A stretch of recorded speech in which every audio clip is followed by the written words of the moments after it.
Hello friends, back to the channel எம்மி ஸ்பேசி Tamil kitchen. எல்லாருக்கும் வணக்கங்க. இன்றைக்கி நம்ம கிச்சனில் ரொம்ப சூப்பரான அட்டகாசமான சுவையில் வத்த குழம்பு பண்ண போகிறோம். மணத்தக்காளி வத்தலை. வாங்க வீடியோக்குள்ளே போகலாம். நம்ம செய்கிற சமையலில் சுவையை அதிகப்படுத்தி காட்டுறது நம்ம ஸ்டெப் பை ஸ்டெப்பாக யூஸ் பண்ணுற நுணுக்கமான விஷயங்கள் தாங்க. அந்த சீக்ரெட் பற்றி நீங்கள் தெரிஞ்சுக்கணும்னு சொன்னால் நம்ம சேனல் இது வரைக்கும் சப்ஸ்கிரைப் பண்ணலைன்னா சப்ஸ்கிரைப் பண்ணிக்கோங்க, பெல்லைக்கானை கிளிக் பண்ணிக்கோங்க, கமெண்ட் பண்ணுங்கள். இப்போ ஒரு மண் பாத்திரத்தை அடுப்பில் வச்சுக்கலாங்க. இந்த ரெசிபிக்குள்ள ஒரு சூப்பரான டிப்ஸ் இருக்குங்க, ஸ்கிப் பண்ணாமல் பாருங்கள் லாஸ்ட் வரைக்கும். இப்போ 3 ஸ்பூன் நல்லெண்ணெய் ஊற்றிக்கலாங்க. வத்த குழம்பு எந்த வத்த குழம்பாக இருந்தாலும் சரி, நம்ம நல்லெண்ணெய் ஊற்றி செய்கிறது, அதிலே மண் பாத்திரத்தில் செய்கிறது சான்ஸே இல்லைங்க, அந்த அளவுக்கு டேஸ்டியாக இருக்கும். இப்போ கடுகு உளுந்தம் பருப்பு போட்டுக்கலாம். கொஞ்சமாக வெந்தயம் சேர்த்துக்கலாங்க. இது நல்லா பொரிஞ்சு வரட்டும். இந்த மணத்தக்காளி வத்தல் வந்துட்டு இப்போ எல்லா கடைகள்லையுமே கிடைக்குதுங்க. இந்த மணத்தக்காளி வத்தல் அடிக்கடி சேர்த்துட்டு வந்தோம்னா நம்ம வயிற்று புண்ணை வந்துட்டு சீக்கிரமாகவே ஆற வைக்கும். இது நல்லா பொரிஞ்சு வரட்டும். நல்லா கலந்து விட்டுக்கோங்க கரண்டி வச்சுட்டு.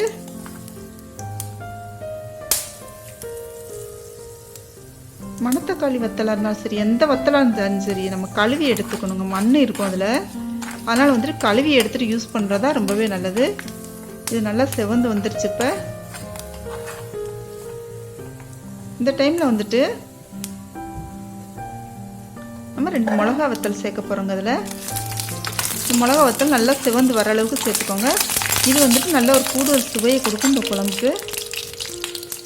இப்போ பூண்டு பற்கள் சேர்த்துக்கலாங்க. இந்த அளவுக்கு தான் நான் சேர்க்க போகிறேன். இது 6 பேருக்கு தேவைப்படுற அளவுக்கு குழம்பு இருக்கும். இந்த பூண்டு பற்கள் வந்துட்டு ரொம்ப ஜாஸ்தி சேர்க்கணும். இந்த அளவுக்கு சேர்த்தோன்னா போதும். இந்த மணத்தக்காளி வத்தலோட ஃப்ளேவரும் இந்த பூண்டோட ஃப்ளேவரும் சேர்ந்து குழம்பு அவ்வளோ நல்லா இருக்குங்க. இந்த மணத்தக்காளி வத்தலுமே நல்லா பொரிஞ்சு வந்து இந்த பூண்டு நல்லா ப்ரௌன் கலரில் வதங்கிடணுங்க, கோல்டன் ப்ரௌன் கலர் அளவுக்கு. இந்த அளவுக்கு நான் மணத்தக்காளி வத்தல் எடுத்துகிட்டு கழுவிட்டு எடுத்து வச்சுருக்கேன். ஈரம் இல்லாமல் வச்சுக்கோங்க. இப்போ இந்த பூண்டு இந்த கடுகு சேர்த்து இதே வதக்கி விட்டுக்கலாம். இந்த வத்தல் வந்துட்டு நல்லா பொரிஞ்சு வரணுங்க. நல்லா கலந்து விட்டுக்கோங்க. இந்த டைமில் வந்துட்டு 1 ஸ்பூன் குழம்பு பொடி சேர்த்துக்கலாம். இந்த 1 ஸ்பூன் குழம்பு பொடி சேர்த்துட்டு இந்த எண்ணெயில் கொஞ்சமாக வதக்கி விட்டுக்கோங்க. இது நல்ல ஒரு ஃப்ளேவர் கொடுக்கும், நல்ல ஒரு டேஸ்ட் கொடுக்குங்க, கலர் கொடுக்கும் நல்லா. இப்போ வந்துட்டு ஒரு லெமன் சைஸ்க்கு புளி எடுத்து கரைச்சி வச்சு இதோட சேர்த்தாச்சு. இந்த டைமில் நம்ம இன்னொரு 1/2 ஸ்பூன் வந்துட்டு குழம்பு பொடி இதில் சேர்த்துக்க போகிறோம். பாருங்கள், இந்த அளவுக்கு புளி எடுத்துருக்கேன், லெமன் சைஸ் அளவுக்கு. புளி எப்போவுமே வந்து வடிகட்டிக்கணுங்க. அதில் ஒரு கல் மண் எல்லாமே இருக்கும். இப்போ இன்னொரு 1/2 ஸ்பூன் இதோட சேர்த்துக்கலாம். பச்சை 1/2 ஸ்பூன் சேர்த்துக்கலாங்க. நல்லா கலந்து விட்டுக்கோங்க. இந்த குழம்பு பொடியோட லிங்க் வந்துட்டு டிஸ்கிரிப்ஷன் பாக்ஸில் கொடுத்துருக்கேன், பார்த்துக்கோங்க. ஒரு தக்காளி போட்டாச்சு.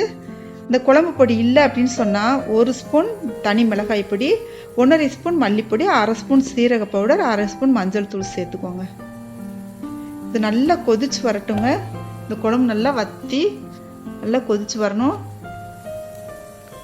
பாருங்கள், நல்லா கொதிச்சு வந்துருச்சு. இந்த குழம்புக்கு உப்பு வந்துட்டு நம்ம லாஸ்ட்டில் தாங்க போடணும். முதல்ல போட்டால் கடுத்து போயிடும்னு சொல்லுவாங்க, லாஸ்ட்டில் தான் போடணும்.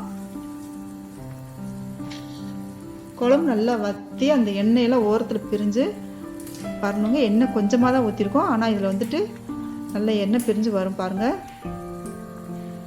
நல்லா கொதிச்சு வரட்டும். இந்த டைமில் வந்துட்டு இந்த குழம்போட சுவையை அதிகப்படுத்துறதுக்காக நம்ம பச்சை கருவேப்பிலையை கிள்ளி போட்டுக்கலாங்க. நம்ம தாளிக்க போட தேவையில்லை. இந்த லாஸ்ட்டில் இந்த மாதிரி போட்டிங்கன்னா போட்டுட்டு நம்ம நல்லெண்ணெய் ஊற்றணும்னா அதோட சுவையே அலாதியாக இருக்குங்க.